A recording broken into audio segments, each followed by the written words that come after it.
When Sarah stood in the doorway of that expensive apartment, the one she never could have afforded 2 years ago, watching Daniel's broken figure disappear down the hallway, she didn't realize she was closing the door on the greatest love she'd ever known.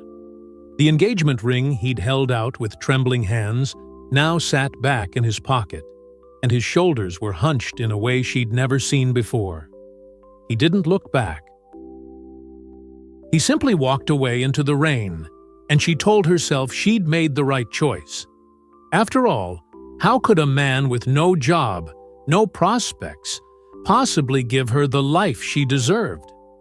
But what Sarah didn't know, what she couldn't possibly know, was that someone had witnessed every moment of their journey, every sacrifice Daniel made, every cruel word she'd thrown at him during her darkest days, every time he stayed when anyone else would have left.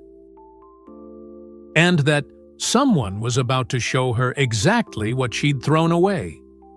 Stay with this story until the very end, because what you're about to hear will challenge everything you think you know about love, sacrifice, and divine justice. Don't forget to leave that like so more people can hear this testimony of faith. But to understand how God was weaving this story from the very beginning, we need to go back 3 years, back to when Daniel first saw Sarah sitting alone on that park bench, her eyes hollow and distant, looking like someone who'd forgotten how to hope. Daniel Martinez had always been the kind of man who saw people, not just looked at them, but really saw them, saw past the surface into the wounds they carried. That Tuesday afternoon in spring, when he took his usual route through Lincoln Park after his shift at the construction company, he noticed her immediately. Sarah Collins sat on the weathered bench near the duck pond, her clothes hanging loose on her frame, her hands trembling slightly as she stared at nothing. Most people walked past her. Some glanced with pity. But Daniel stopped. "Mind if I sit?" he asked gently. She barely acknowledged him, but she didn't say no. So he sat, keeping a respectful distance, and for 10 minutes he said nothing. He just sat there, present, while the spring breeze moved through the trees and ducks paddled across the water. Finally, she spoke. "Everyone keeps telling me to snap out of it." Her voice was barely a whisper. "Like depression is just a bad mood I can choose to change." Daniel turned to her, his brown eyes kind. "I don't think that. I think you're fighting a battle most people can't see. And I think you're stronger than you know for still being here." That's when her eyes met his for the first time. Red-rimmed, exhausted, but with a flicker of something. Surprise, maybe, that someone understood. What Sarah didn't tell him that day was that she'd been on that bench for 3 hours, contemplating whether life was worth continuing. What Daniel didn't tell her was that he'd battled his own demons years ago and recognized the look of someone standing at the edge of an abyss. Over the next few weeks, Daniel kept showing up, not pushing, not demanding anything, just being present. He'd bring coffee and sit with her in silence. Sometimes she'd talk. Sometimes she wouldn't. He learned that she'd lost her job 6 months ago due to her mental health, that her family had given up on her, tired of her episodes, that she'd isolated herself until the world felt like it was closing in. "Why do you keep coming back?" she asked him one day, genuinely confused. "Because I believe there's more to your story than this chapter," he said simply. "And maybe you just need someone to believe in you until you can believe in yourself again." Slowly, tentatively, something began to shift. Daniel started inviting her to things. Nothing big, just coffee shops where they could sit and she could feel normal for an hour. Walks where she didn't have to talk, but could breathe fresh air. He introduced her to his church community, though he never pushed when she resisted. "I don't believe in God," she told him flatly one Sunday when he invited her to service.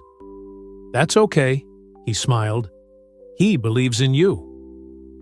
When their friendship turned into dating, people warned Daniel. His mother pulled him aside at a family dinner. "Mijo, she's not well. You can't fix her. You'll only break yourself trying." His best friend Marcus was more direct. "Man, she treats you like garbage half the time. Why are you staying?" And it was true. Sarah's anxiety and depression made her lash out. When Daniel picked her up for dates, she'd snap at him for being 5 minutes late, even though he'd left work early to make it.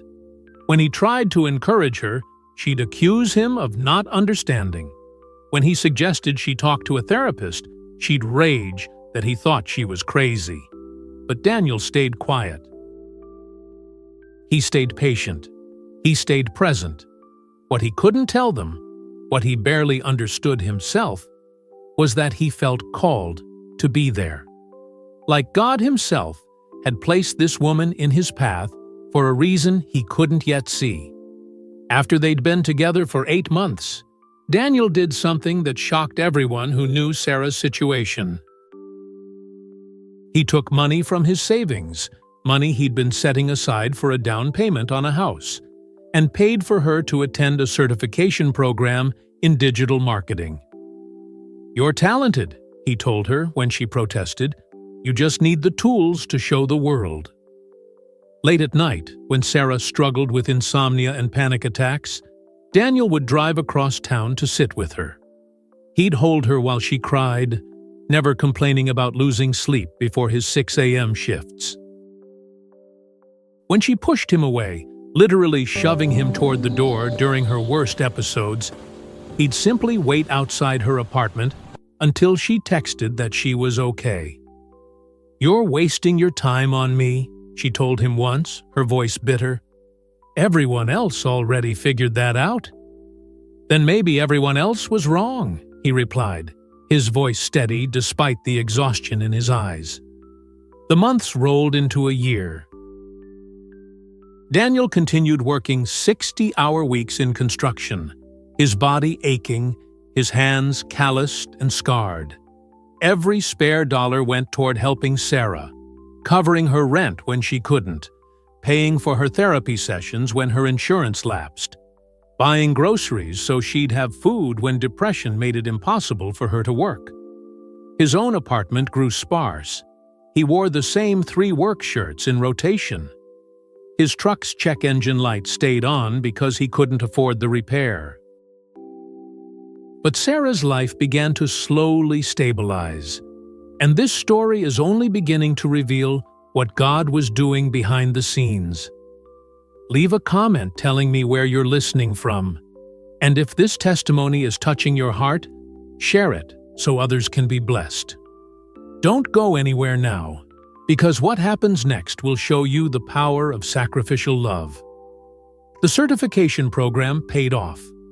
After 18 months together, Sarah landed an interview at a digital marketing agency downtown. Daniel stayed up with her the night before, helping her prepare, quizzing her on technical questions, calming her anxiety when she was sure she'd fail. She got the job. It started at $52,000 a year, more money than Sarah had ever made. For the first time in years, she could breathe financially.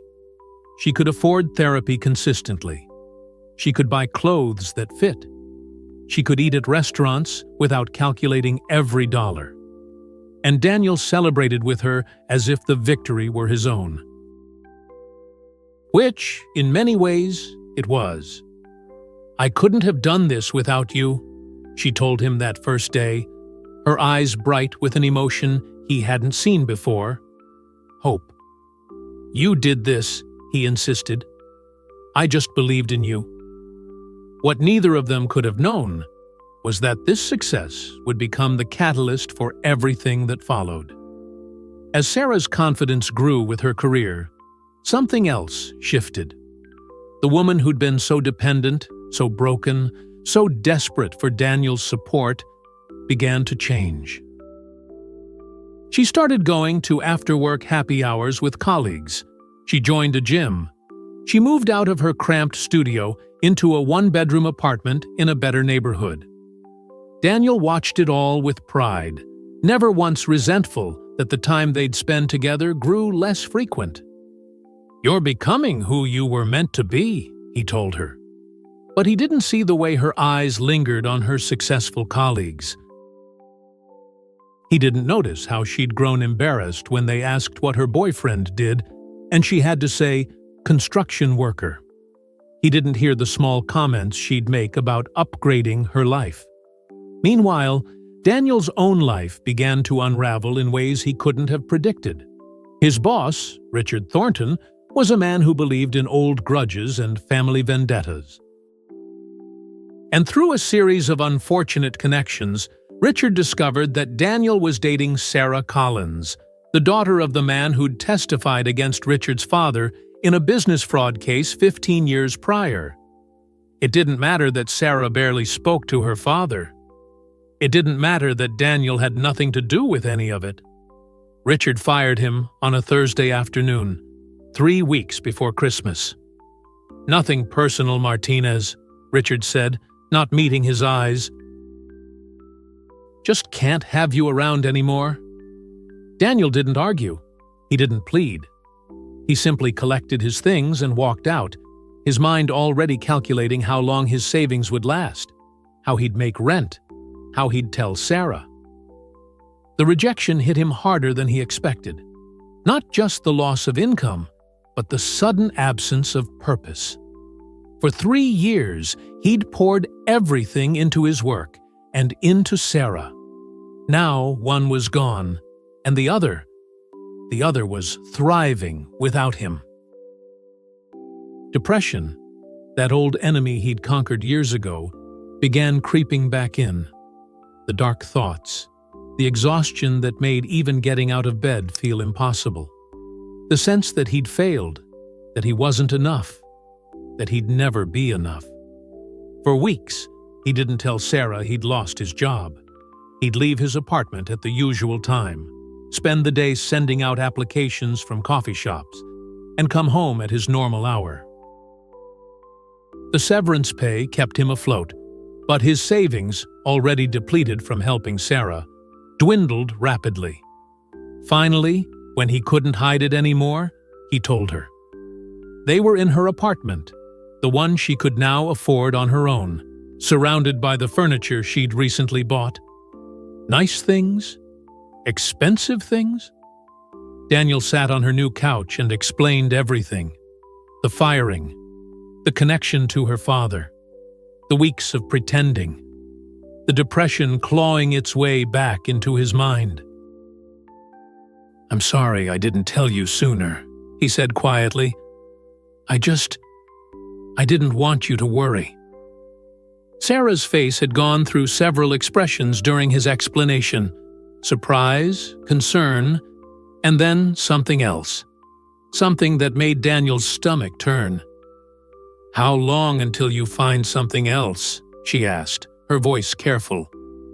"I don't know. The industry is slow right now. Maybe a few months." "A few months." She repeated it, like she was testing the weight of the words. "Daniel, I need to tell you something. I've been thinking about our future, about what I want, and I think I need someone who's more stable, more established." The words hit like physical blows. "Stable?" Daniel's voice cracked slightly. "Sarah, I've been your stability for 3 years. I know, and I'm grateful. But I'm in a different place now. I need a partner who can match where I am." Who can afford the lifestyle you want?" Daniel finished, the bitter truth crystallizing. "Someone who won't embarrass you at your work events? That's not fair." "Isn't it?" He stood up, his hands shaking. "I gave you everything. Money I didn't have. Time I couldn't spare. I believed in you when you had nothing, when you couldn't get out of bed, when you told me to leave and I stayed anyway. And now that you're on your feet, now that you're successful, you need someone more established?"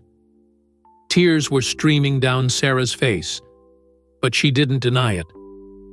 "I just think we're in different places in our lives right now."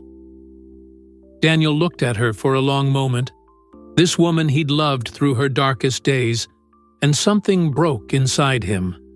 Not anger. He was too tired for anger. Just a deep, aching sadness. "You're right," he said quietly. "We are in different places. You're in a place you could only reach because I carried you there.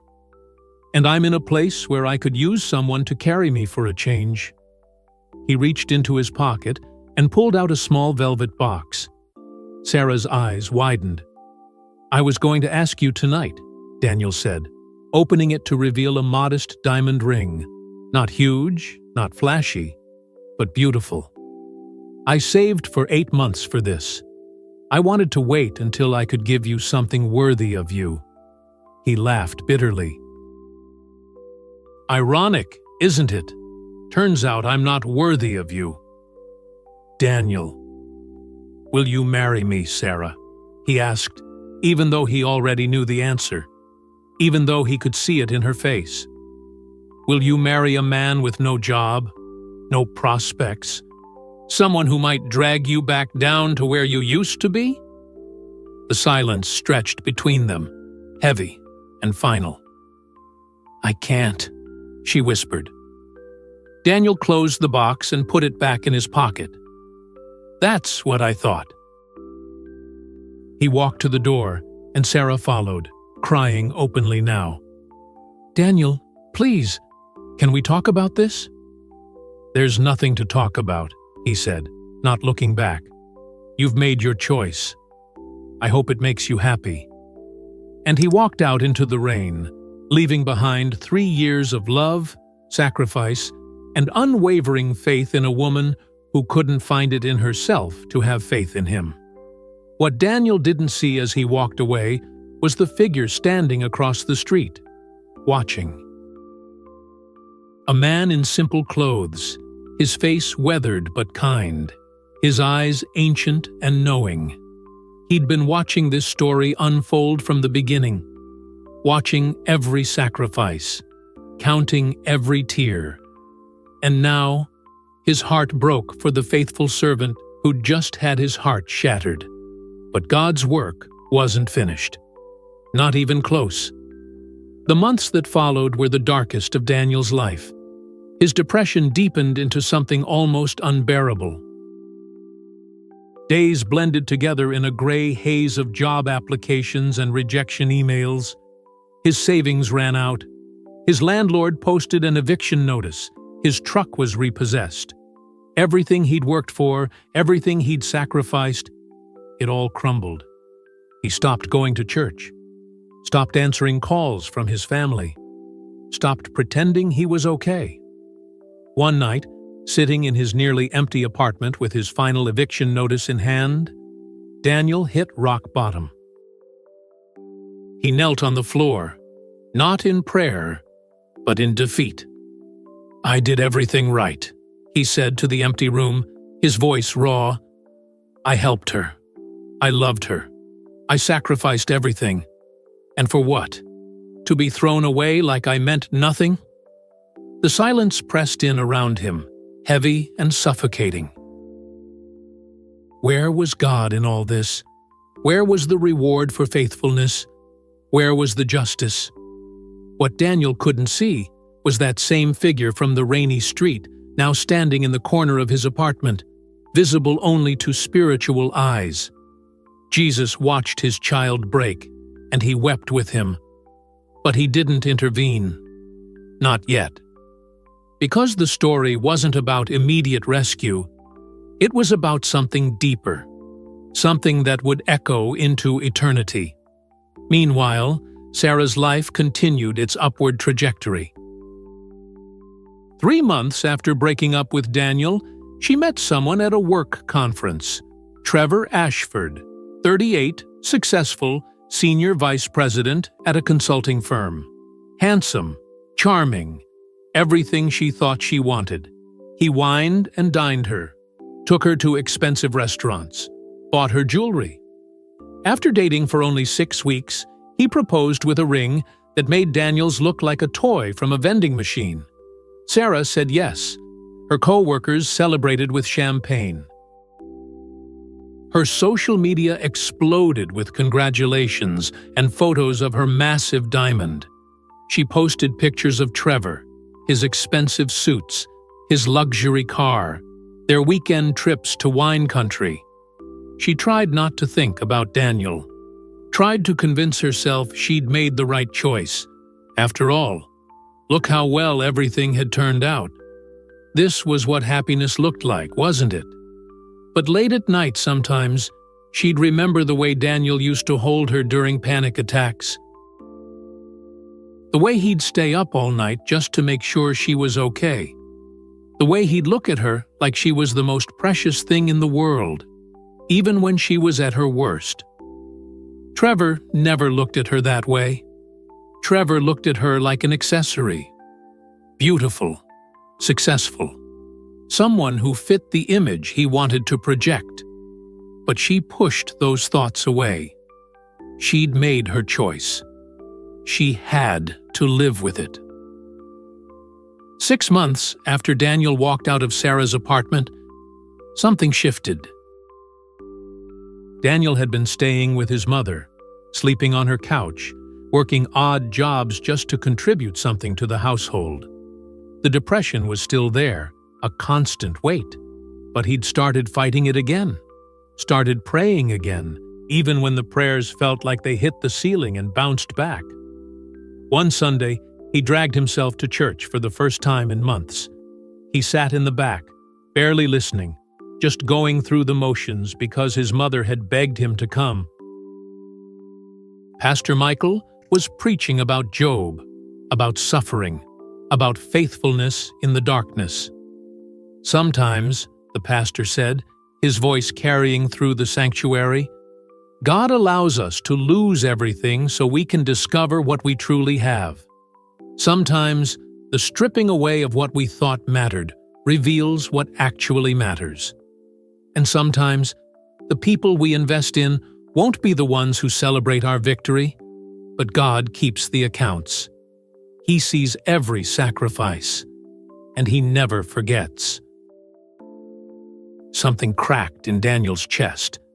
Tears he'd been holding back for months suddenly poured out, and he couldn't stop them. He bent forward in the pew, shoulders shaking, and wept. When the service ended, he stayed seated, unable to move. That's when he felt a hand on his shoulder. He looked up to see an older man he didn't recognize, someone visiting from another congregation, maybe. The man had kind eyes and a gentle smile. "You've been faithful in your suffering," the man said quietly. "And your faithfulness hasn't gone unnoticed. Keep walking forward. Your restoration is closer than you think." Before Daniel could respond, the man moved on, disappearing into the crowd. Daniel never saw him again. But something changed that day. A seed of hope, small but real, took root in his heart. 2 weeks later, Daniel got a call from a construction company across town. They'd heard about him through a friend of a friend and wanted him to come in for an interview. The job was project manager, a step up from anything he'd done before. Better pay, benefits, a real future. "I don't understand," Daniel told the interviewer, a man named Frank. "Why me? There are people with more experience." Frank smiled. "Someone gave you a hell of a recommendation. Said you were the most hard-working, honest, faithful man they'd ever met. Said you'd be an asset to any company. Between you and me, that kind of character reference matters more than experience." Daniel got the job. Slowly, piece by piece, his life began to rebuild. He got his own apartment again, started paying off debts. The depression didn't vanish, but it loosened its grip. He could breathe again. And through it all, that visiting man's words echoed in his mind. Your restoration is closer than you think. Sarah's wedding was a lavish affair. 300 guests at a country club. Designer dress, 8-tier cake. Everything picture perfect. As she walked down the aisle toward Trevor, she caught sight of some of her co-workers from her early days at the agency. People who'd known Daniel, who'd seen them together. Their smiles were polite, but strained. The ceremony was beautiful. The reception was elegant. Everyone told her how lucky she was. But when Trevor got drunk at the reception and spent most of the night schmoozing with clients instead of dancing with his new wife, something hollow opened up inside her. When they argued on their honeymoon about which restaurant to eat at, and he dismissed her opinion with an eye roll, that hollowness grew. When she had a panic attack 3 months into the marriage, the first one in over a year, and Trevor told her to get it together and left to go play golf, the hollowness became an ache. Daniel would have stayed. Daniel would have held her.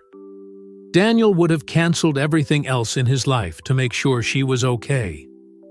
But Daniel was gone. And she'd made sure of that. 1 year after the breakup, Daniel was thriving in ways he never had before. The project manager position had led to bigger opportunities.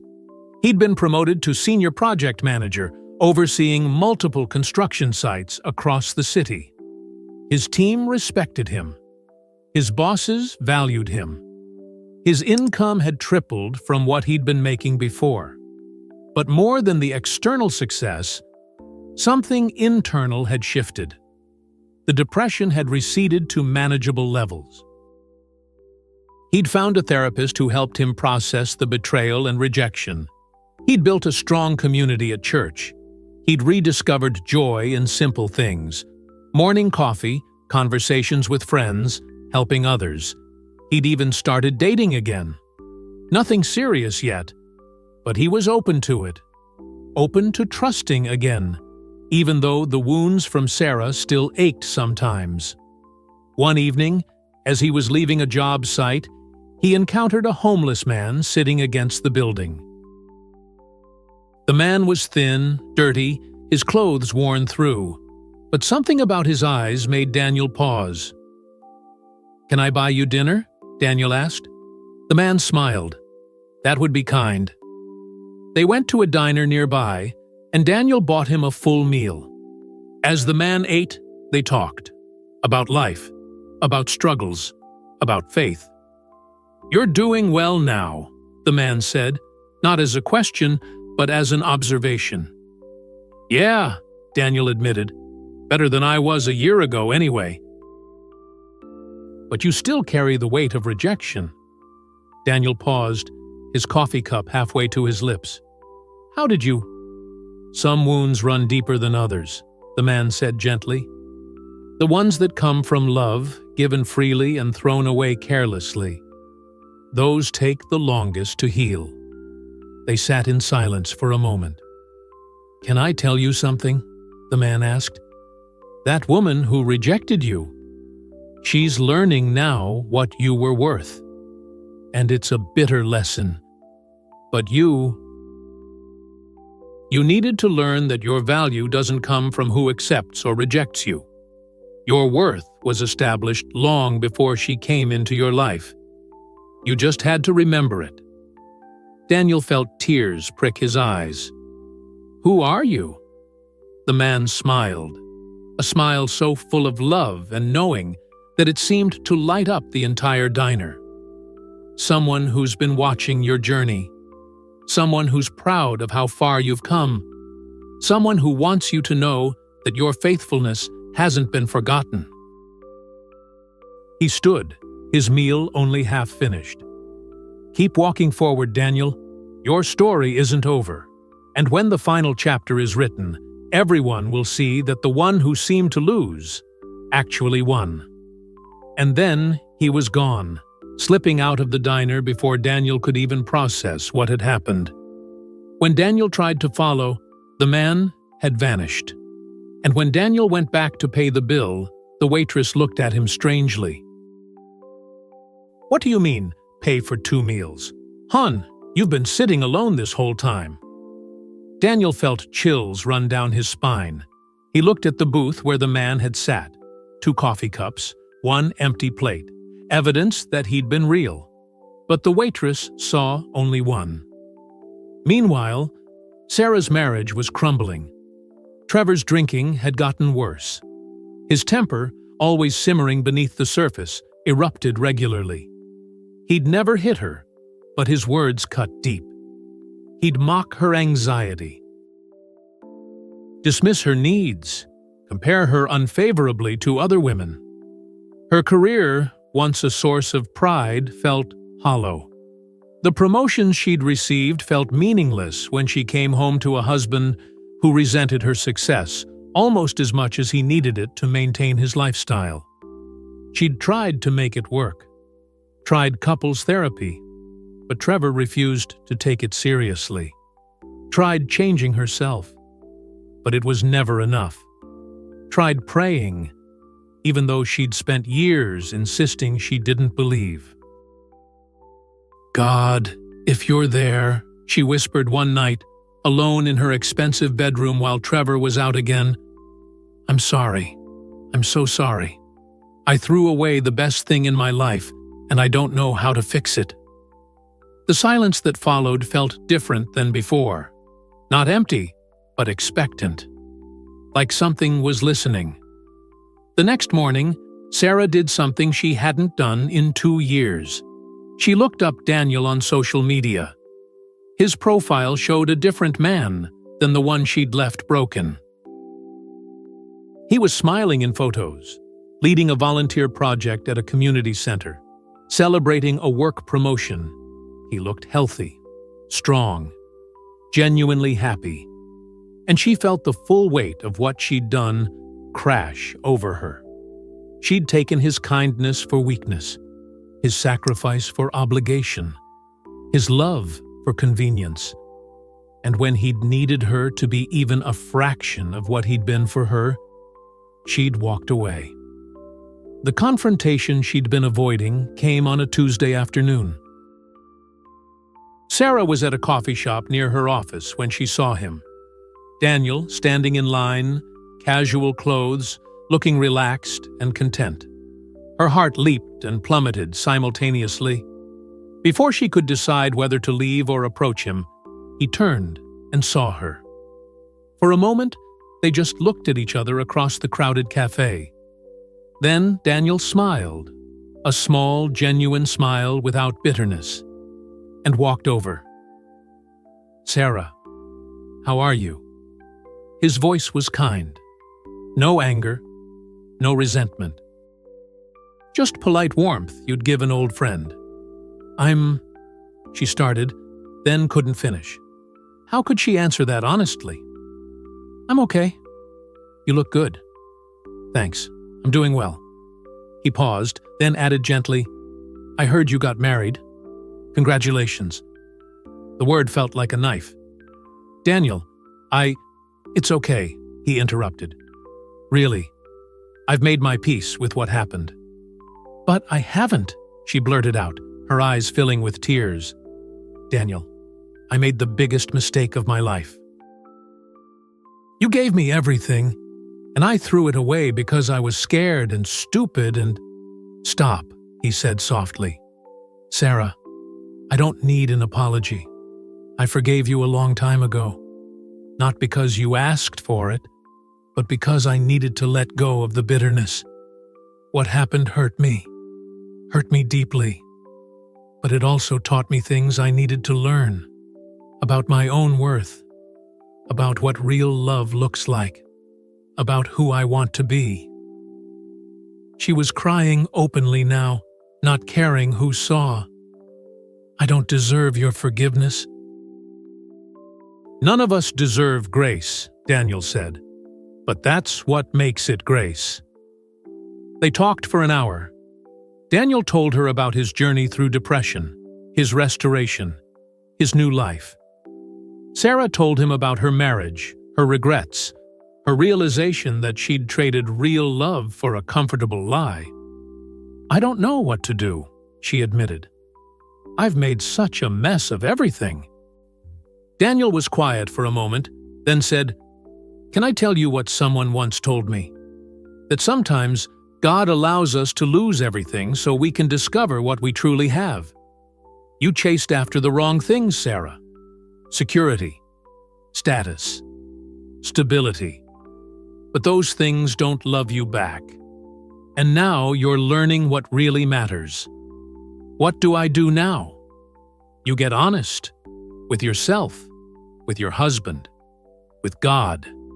You stop running from the hard truths and you face them. And you learn to value the things that actually matter. Faithfulness, character, sacrificial love. The things I tried to show you, but you couldn't see because you were too focused on what you didn't have." They parted ways with an awkward hug. As Sarah watched him walk away, truly walk away this time, without looking back, she realized she'd just experienced something profound. Daniel had shown her grace, forgiveness. The very things he'd been showing her all along, but now she could finally see them. That night, she sat down with Trevor and told him she wanted a divorce.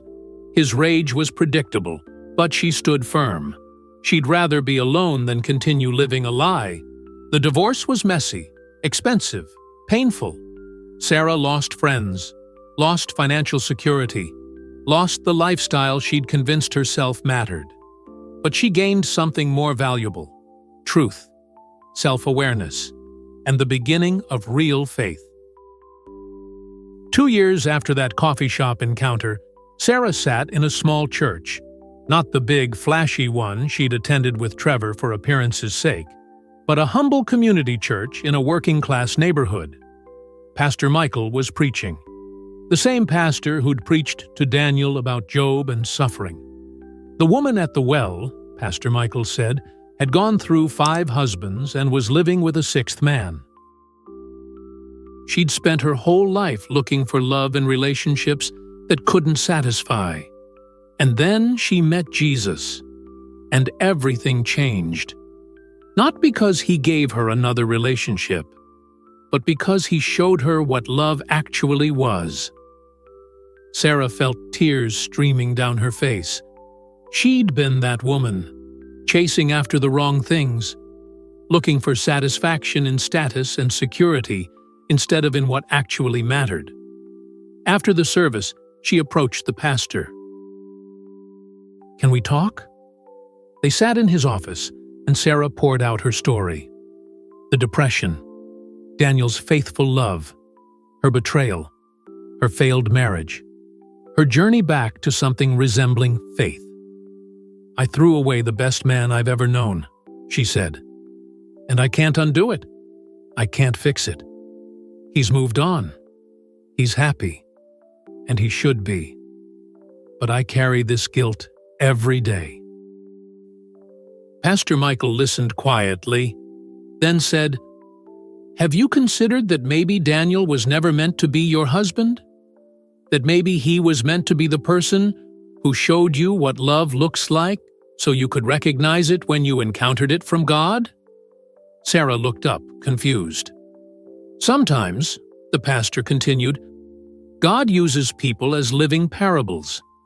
Daniel showed you sacrificial love, unconditional acceptance, faithful presence through your darkest days. He showed you Jesus through his actions, even if he never preached a sermon. And yes, you rejected that love, but that rejection has led you here, to this moment, where you're finally ready to accept the love God has been offering all along. But I feel like I don't deserve it. You don't. None of us do. That's the whole point. Grace isn't about deserve. It's about gift. It's about a love so profound that it keeps giving even when we keep taking, keeps forgiving even when we keep failing, keeps pursuing even when we keep running. Over the next year, Sarah rebuilt her life on a different foundation. She got a new therapist, attended church regularly, joined a small group, volunteered at a shelter for women escaping domestic violence, using her own story to help others. She didn't reach out to Daniel again. She'd learned that some chapters close for a reason, and trying to reopen them isn't about redemption. It's about selfishness. Instead, she focused on becoming the kind of person who could recognize love when it was offered and honor it instead of exploiting it. 3 years after their breakup, Daniel stood at the front of a different church, watching a different woman walk down the aisle toward him. Maria Rodriguez had entered his life 2 years prior, an architect he'd worked with on a housing project for low-income families. She was kind, faithful, strong in ways that didn't diminish his strength but complemented it. They'd become friends first, then slowly, carefully, something more. When he'd told her about Sarah, about the betrayal and pain, Maria hadn't pitied him. She'd simply said, "That must have hurt terribly, but I'm grateful for who it made you become." As she reached the altar and took his hands, Daniel felt something he hadn't felt in years: complete peace. This was right. This was the relationship built on mutual respect, shared faith, and genuine partnership. In the back of the church, in a pew by himself, sat a familiar figure: the homeless man from the diner, the visiting churchgoer who'd spoken words of encouragement. He watched with a smile, and when Daniel caught his eye mid-ceremony, the man nodded once, a gesture of blessing and approval. After the ceremony, Daniel looked for him to say thank you, to finally ask who he really was. But like before, the man had vanished. It didn't matter. Daniel knew. Deep in his spirit, he knew. 5 years after walking out of Sarah's apartment in the rain, Daniel received an unexpected letter. It was from Sarah. She explained that she'd spent the last 3 years in therapy, rebuilding herself, learning what love actually meant. She wasn't writing to ask for anything, not forgiveness. She'd already received that. Not reconciliation. She understood that ship had sailed. Not even friendship. She was writing to say, "Thank you. You showed me Jesus before I knew I needed him," she wrote. "You loved me when I was unlovable. You sacrificed for me when I couldn't give anything back. You stayed faithful when I gave you every reason to leave. And when I threw all of that away, you showed me grace instead of bitterness. I'm learning now what real love looks like. I'm learning to accept the love God offers, the love I couldn't see when you were offering it through your actions. I'm learning to value faithfulness over comfort, character over status, sacrifice over self-interest. I don't expect you to write back. I just needed you to know that your faithfulness didn't go to waste. It planted seeds that took years to grow, but they're finally growing. I'm finally becoming the person I should have been when I knew you. I pray that your life is filled with the kind of joy you tried to give me. You deserved so much better than what I offered, and I hope you found it." The letter ended simply, "With gratitude and respect, Sarah." Daniel read it 3 times, tears streaming down his face. Not tears of regret or longing, but tears of closure, of redemption, of recognizing that his suffering hadn't been meaningless after all. He showed it to Maria that evening. She read it silently, then looked at him with tears in her own eyes. "That," she said softly, is what grace looks like when it finally takes root. She's learning what you tried to teach her all along. Daniel nodded. I forgave.